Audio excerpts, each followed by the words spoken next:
ಪ್ರಕ್ರಿಯೆಯ ಎರಡನೇ ಹಂತವನ್ನು ಟಾಸ್ಕ್ ಯಮುನಾ ಮ್ಯಾಮ್, ಭವ್ಯ ಅವರು, ಗೌತಮಿ ಅವರು ಸಾಫ್ಟ್ವೇರ್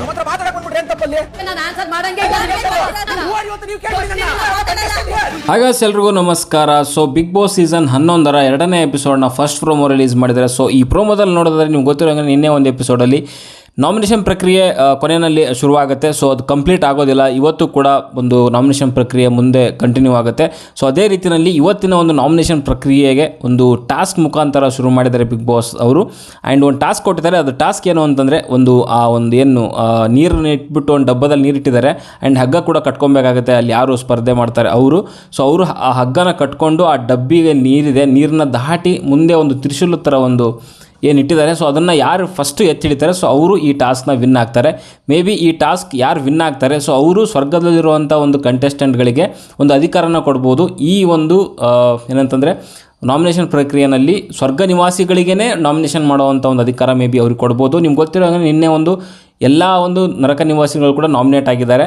ಬಟ್ ಅದನ್ನು ಇವತ್ತು ಅನೌನ್ಸ್ ಮಾಡ್ತಾರೆ. ಆದರೆ ಸ್ವರ್ಗದಲ್ಲಿರುವಂಥ ಸ್ವರ್ಗ ನಿವಾಸಿಗಳಿಗೆ ನಾಮಿನೇಟ್ ಮಾಡಬೇಕು ಅಂತಂದರೆ ಈ ಟಾಸ್ಕ್ ಗೆದ್ದು ಸೊ ಯಾರು ಗೆದ್ದಿರ್ತಾರೆ ಸೊ ಅವರು ಒಂದು ಅಧಿಕಾರ ಕೊಡಬೇಕಾಗತ್ತೆ. ಸ್ವರ್ಗದಲ್ಲಿರುವಂಥ ನಿವಾಸಿಗಳಿಗೆ ಒಬ್ಬ ನಿವಾಸಿಗೆ ಆ ಒಂದು ಅಧಿಕಾರನ ಕೊಡುವಂಥದ್ದು. ಸೊ ಮೇ ಬಿ ಈ ಟಾಸ್ಕ್ಗೂ ಮತ್ತು ಈ ನಾಮಿನೇಷನ್ ಪ್ರಕ್ರಿಯೆ ಇರುವಂಥ ಒಂದು ಲಿಂಕು ಇದು ಅಂತ ಅನಿಸುತ್ತೆ. ಆ್ಯಂಡ್ ಈ ಒಂದು ಪ್ರಕ್ರಿಯೆಯಲ್ಲಿ ಕೆಲವು ಹೇಳಿಕೆಗಳು ಮತ್ತು ಕೆಲವೊಂದು ಕಿತ್ತಾಟಗಳೆಲ್ಲ ನಡೀತಾ ಇದೆ. ಒಂದು ಇಲ್ಲಿ ನಾಮಿನೇಟ್ ಮಾಡಿರೋವಂಥದ್ದು ಭವ್ಯಗೌಡ ಅವರಿಗೆ ಡಾಮಿನೇಟಿಂಗ್ ಇದ್ದಾರೆ ಅಂತ.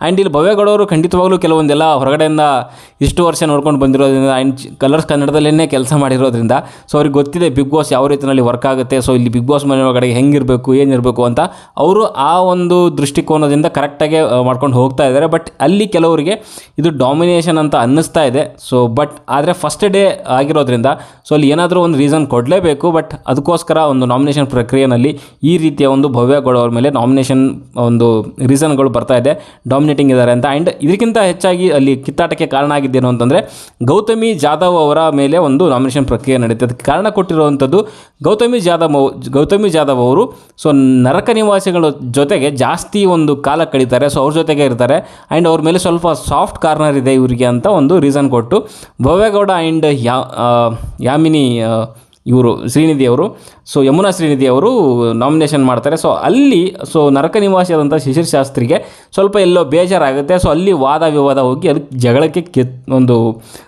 ಜಗಳ ಶುರುವಾಗುತ್ತೆ. ಸೊ ಎಲ್ಲೋ ಇಲ್ಲಿ ಸ್ವಲ್ಪ ಶಿಶಿರ್ ಶಾಸ್ತ್ರಿ ಸ್ವಲ್ಪ ಪರ್ಸ್ನಲಾಗಿ ತೊಗೊಂಡ್ರು ಅಂತ ಅನಿಸುತ್ತೆ. ಅಷ್ಟೊಂದು ತೊಗೊಳ್ಳೋವಂಥ ಅವಶ್ಯಕತೆ ಇರಲಿಲ್ಲ. ಗೌತಮಿ ಜಾಧವ್ ಮ್ಯಾಟ್ರ್ ಆಗಿರೋದ್ರಿಂದ ಅವರಿಬ್ಬರು ಹೆಂಗೋ ಬಗೆಹರಿಸ್ಕೊತಾ ಇದ್ರು. ಬಟ್ ಇಲ್ಲಿ ಶಿಶಿರ್ ಅವರು ಬಂದಿರೋದು ಎಲ್ಲೋ ತಪ್ಪಾಯಿತು ಅಂತ ನನಗನ್ಸುತ್ತೆ. ಆ್ಯಂಡ್ ಯಮುನಾ ಶ್ರೀನಿಧಿ ಅಂತೂ ಕೇಳೇಬೇಡಿ. ಅವರು ಮಾತಿಗೆ ನಿಂತ್ಕೊಂಡ್ರೆ ಕಿತ್ತಾಟಕ್ಕೆ ನಿಂತ್ಕೊಂಡ್ರೆ ಚೈತ್ರಾ ಕುಂದಾಪುರ ಆ್ಯಂಡ್ ಯಮುನಾ ಶ್ರೀನಿಧಿ ಇವರಿಬ್ಬರನ್ನು ತಡೆಯೋದು ಸ್ವಲ್ಪ ಕಷ್ಟನೇ ಅಂತ ನನಗನ್ಸುತ್ತೆ. ಒಂದು ಮಾತಲ್ಲಿ ತಗೊಳಕ್ಕೆ ಹೋದರೆ ಯಮುನಾ ಶ್ರೀನಿಧಿ ಅವರು ಕೆಲವು ವಿಷಯಗಳಲ್ಲಿ ಕರೆಕ್ಟಾಗಿರ್ತಾರೆ.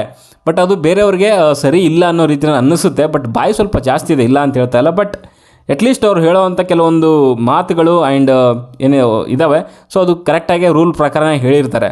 ಸೊ ಅದನ್ನು ಅವರು ಬೇರೆಯವರು ಫಾಲೋ ಮಾಡಲಿ ಅನ್ನೋದು ಅವ್ರ ಅನಿಸಿಕೆ ಆಗಿರುತ್ತೆ. ಬಿಟ್ಟರೆ ಮೇ ಬಿ ಅವರು ನಾರ್ಮಲಿ ಒಂದು ಚೆನ್ನಾಗಿ ಅಂದರೆ ಸರಿಯಾದ ಒಂದು ಇದರಲ್ಲಿ ಮಾತಲ್ಲೇ ಮಾತಾಡ್ತಾರೆ. ಓಕೆ, ಸೊ ಇಷ್ಟಿತ್ತು. ಸೊ ಈ ಒಂದು ಪ್ರೋಮೋದ ಒಂದು ಅನಾಲಿಸಿಸ್ ಅಂತ ಹೇಳ್ಬೋದು.